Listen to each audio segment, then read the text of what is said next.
So if you are watching this, this is not a suicide note or not um, a suicide story or something.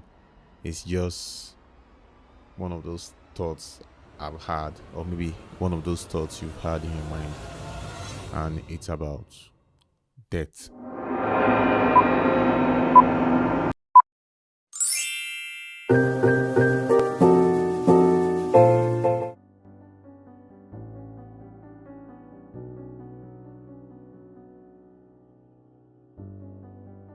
So basically, a lot of us have this saying in our hearts, like when we lost anyone close to us, be it parents, brothers, sisters, friends, or maybe a celebrity. We all feel sad naturally, and it's worrisome to some extent.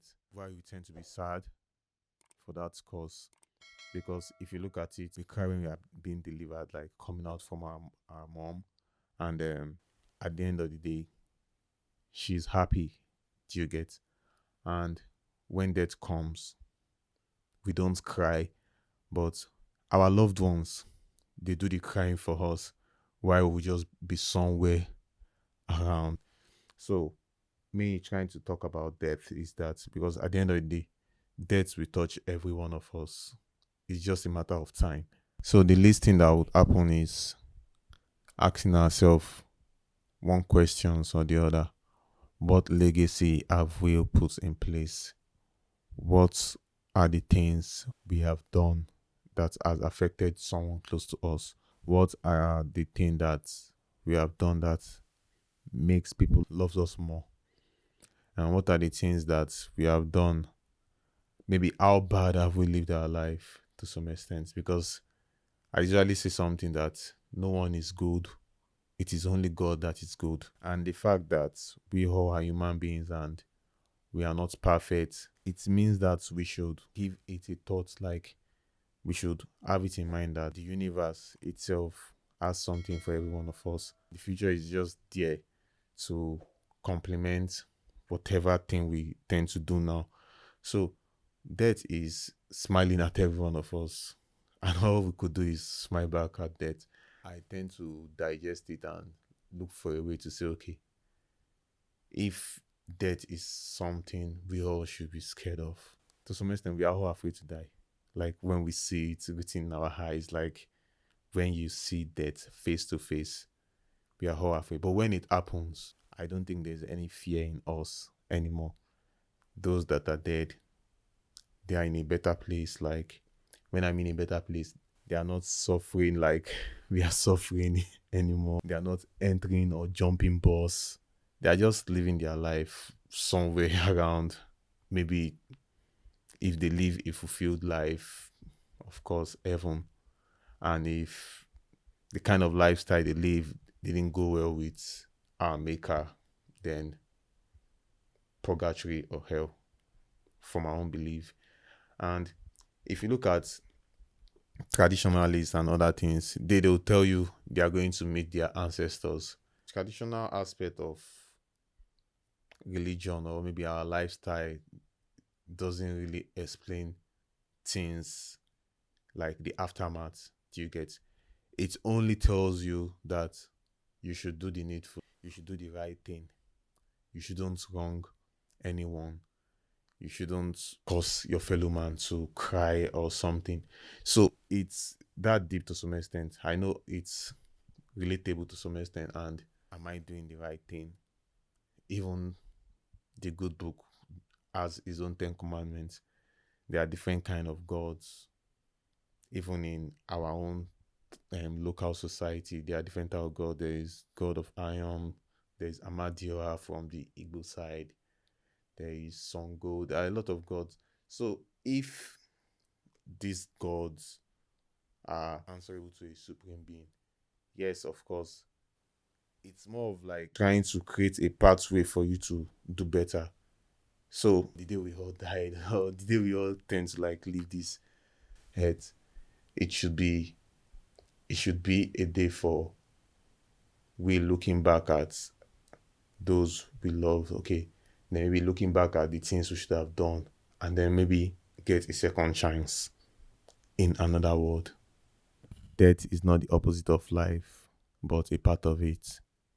So maybe we don't even get to die. Maybe we just tend to like from dust to dust when there is no breath in us. Everyone lives on in the heart of those they love. We trying to reminisce or having that memory at the back of our palm, like this person was good to me, or this person did this. If this person was here, it will make me smile. Do you get? So at the end of the day, if that person goes before you, you still feel sad. And if you go before that person will definitely feel sad. Life is pleasant, death is peaceful. It is a transition that is worrisome. So this other part of it, like the middle part, which is death is peaceful. You ever wondered why we get to say to those that have lost someone, or maybe even if it's our own close person, even if we don't wish to tell them the real goodbye, but in our heart deep down, we always say rest in peace. Like while we are living a normal life, there was nothing like peace, because life has plenty shades like happiness, sadness, win, losses, like in opposites, the good and the bad, good things that have one good side and one bad side. So it's relatable, and you could see that we all say rest in the bosom of the Lord, or rest in peace. If you live each day as it was your last, someday you will most certainly be right. This is coming from Steve Jobs, and it has its own explanation, more of like how well you live your life. Like, do you live your life on a fast lane? Normally, they'll tell you live life to the fullest, but are you seeing life as something that you could give? Can you give life? And you don't give and take, like you can't take life that you can't give. So it's more of like living right, living correct, living 100. Like, even if with the normal issues about life, like the troubles, the bubbles, the negative part of life, live correct, and live well. So at the end of the day, will people who love you, because definitely it's not everyone that would like you. Death always have a way of bringing people together, and then like an eye opener too sometimes. So live correct. The life you have left is a gift. Enjoy it, cherish it to the fullest, and do what matters now. So this angle is making the right decision, doing the needful, making that move, doing what needs to be done. Because there's no time for regrets, and you notice like when you regret doing something, or not taking a decision, not making that decision that it will 10x whatever wants or needs, it's painful. Like, it injures the soul. So I would say no one really knows what becomes of us after death. Yeah.